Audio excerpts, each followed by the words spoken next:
بسم اللہ الرحمن الرحیم۔ السلام علیکم۔ تے ہیں آج کی کہانی کی طرف۔ پروہت اعظم آج صبح سے ہی نہایت غصے اور غضب میں دکھائی دے رہا تھا۔ آج پہلی بار شہزادے نے اس کے حکم کی پرواہ نہ کی تھی۔ یہ انہونی بات تھی۔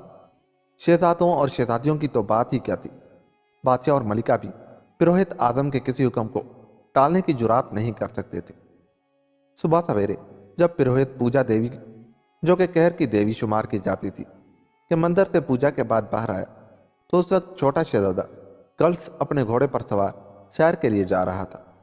پروہت نے اسے دیکھ کر آواز دی۔ اس کا خیال تھا کہ شہزادے نے اسے دیکھا نہیں، ورنہ آداب کہنے کے لیے ضرور آتا، لیکن شہزادے نے اسے دیکھ لیا تھا اور اس کی آواز سن کر بھی اس نے رکنے کے بجائے گھوڑے کو ایڑ لگا دی اور اس کی نظروں سے اوجھل ہو گیا۔ اسی وقت سے پروہت غصے کی آگ میں جل رہا تھا اور شہزادے کو سزا دینا چاہتا تھا، لیکن یہ بات بھی اتنی معمولی نہیں تھی، کیونکہ اس شہزادے کو رعایا بہت چاہتی تھی۔ شہزادہ بہت بہادر اور جان باز تھا۔ جب بھی ملک اور رعایا کو اس کی ضرورت پڑی، اس نے اپنی جان کی کبھی پرواہ نہیں کی۔ دوسرے شہزادوں کی طرح محل میں عیش و آرام نہیں کرتا رہا۔ اگر پروہت اسے کوئی ذات تھا تو بادشاہ میں اتنی جرات نہیں کہ اسے کچھ کہے، لیکن پروہت کو رعایا کا ڈر تھا کہ کہیں وہ اس کی حمایت میں اٹھ کھڑی نہ ہو، اور پھر پروہت کے ذہن میں ایک شیطانی منصوبہ آیا۔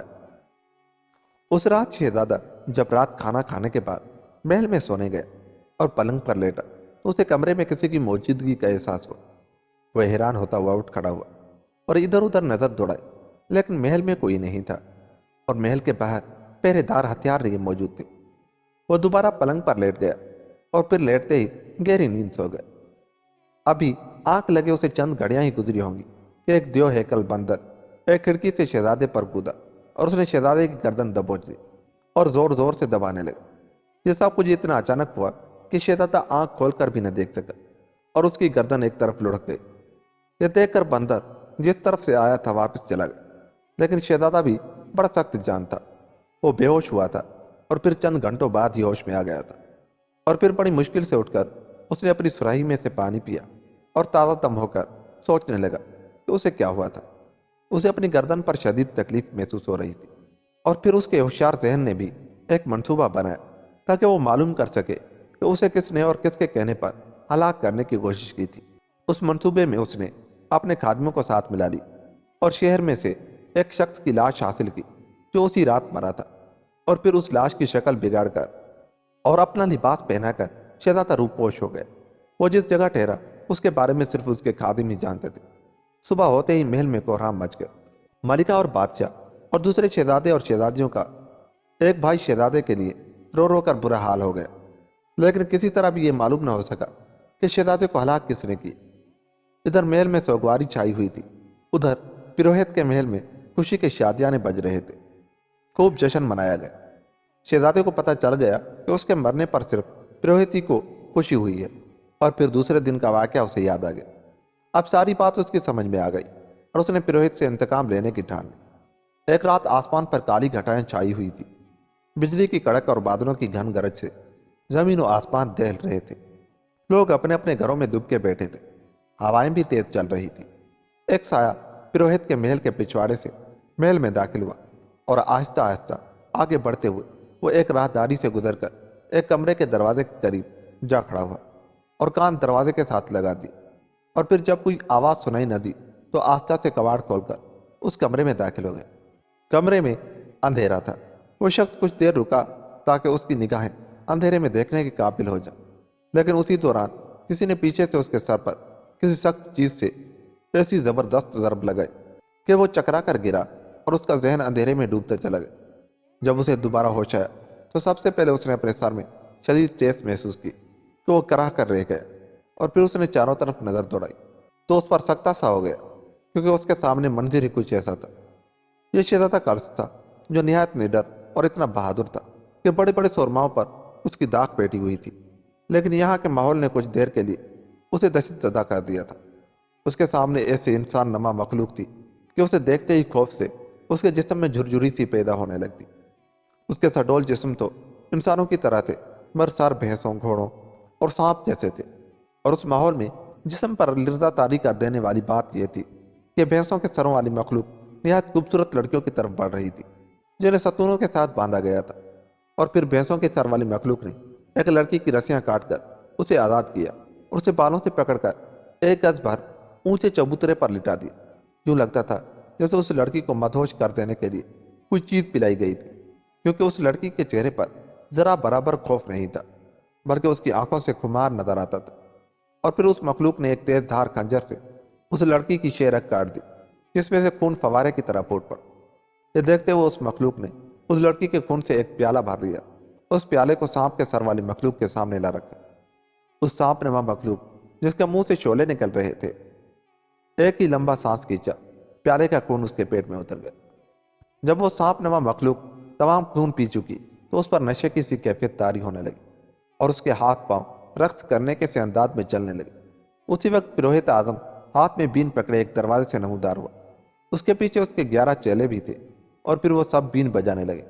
نہ جانے ان کی بینوں میں کیا اثر تھا کہ نہ صرف یہ کہ وہاں موجود تمام مخلوق بلکہ شہزادے پر بھی وجد کی سی کیفیت طاری ہونے لگی، اور پھر ایک زبردست گڑ گڑاہٹ کے ساتھ اس عمارت کی چھت پھٹ گئی، جہاں سے نیلے رنگ کی کرنیں اس عمارت کے اندر آئیں، اور اس کے ساتھ ہی ایک نہایت حسین دوشیزہ آہستہ آہستہ اس کھلی چھت میں سے اس عمارت میں اتر آئی، جس کے ساتھ ہی وہ تمام مخلوق جو کچھ دیر پہلے مدہوشی کی سی کیفیت میں تھی با ادب کھڑے ہو کر ایک دم اس دیوی کے سامنے گر گئی۔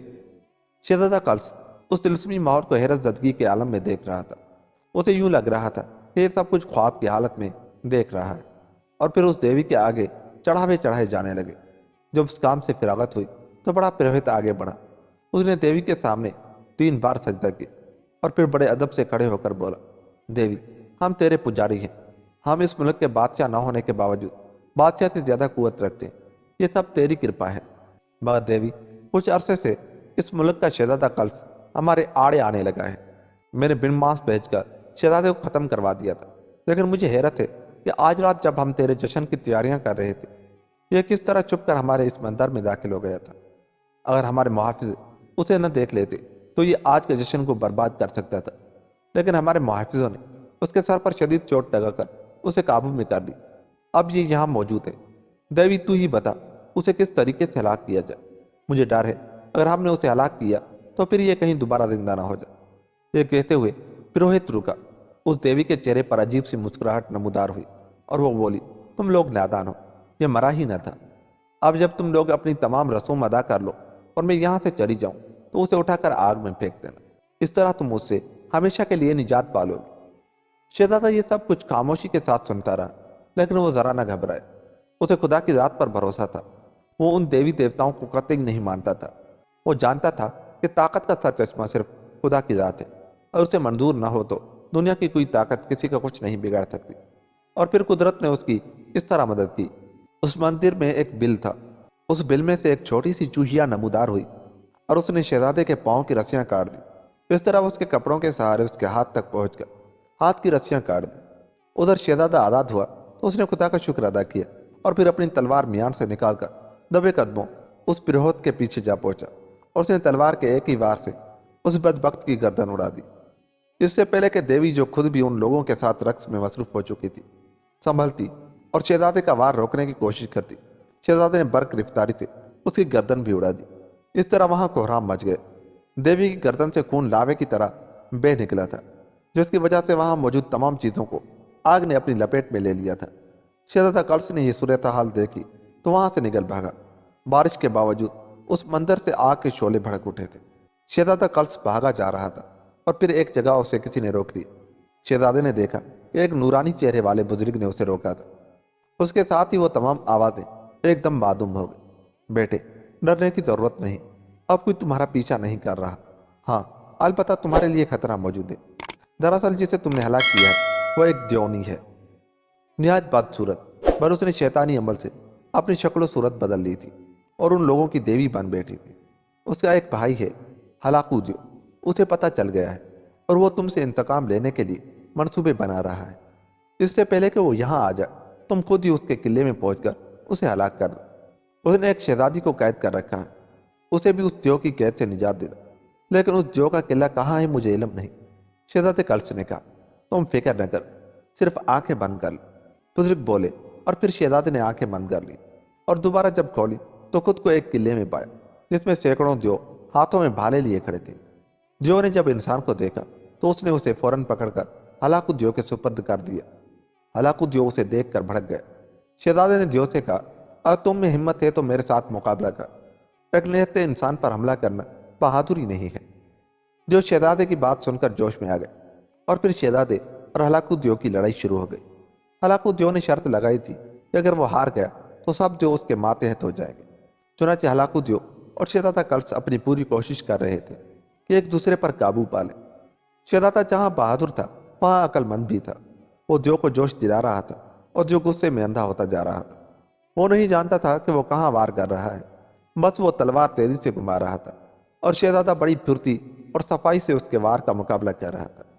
جب دیو غصے سے بالکل پاگل ہو گئے تو شہزادے نے تاک کر اس کی گردن پر وار کیا۔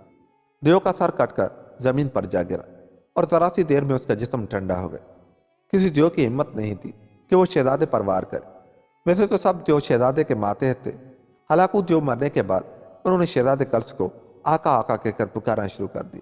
شہزادے نے انہیں ایسا کرنے سے منع کیا اور کہا، ہم سب کا مالک اور آقا خدا ہے، لیکن اب ہم سب آپ کے غلام ہیں۔ ایک دیو نے کہا، نہیں، میں تم لوگوں کو غلام بنانے نہیں آیا، بلکہ میں چاہتا ہوں جو قائد ہیں انہیں آزاد کر دیا جائے۔ چنانچہ دیو نے شہزادی کو قید سے نکال کر شہزادے کے سامنے پیش کر دی۔ شہزادے نے دیو سے مشورہ کر کے ایک دیو ان کا بادشاہ بنا دیا اور خود شہزادی کو لے کر اپنے وطن آ گئے، بلکہ دیو ہی اسے اور شہزادی کو اس کے ملک چھوڑ گئے۔ شہزادی نے بتایا کہ دیو نے اسے اس کے محل سے اغوا کیا تھا۔ اس کے والدین بہت پریشان ہو گئے۔ شہزادے کلس نے فوراً شہزادی کے والدین کو اطلاع بھجوائی اور انہیں اپنے ملک بلا لیا۔ شہزادی کو پا کر اس کے والدین بہت خوش ہوئے اور انہوں نے شہزادے کلس کے باپ کے کہنے پر شہزادی کی شہزادے سے شادی کر دی اور پھر وہ لوگ ہنسی خوشی رہنے لگے۔ یوں یہ کہانی بھی ختم ہوئی۔ دوستو، اگر آپ کو ہماری یہ کہانی اچھی لگی تو جاتے ہوئے ہمارے چینل کو سبسکرائب کریں یا نہ کریں، آپ کی مرضی بھائی۔ ملتے ہیں کسی ایسی ہی کہانی کے ساتھ، تب تک اپنا بہت سا خیال رکھیے۔ اللہ نگہبان۔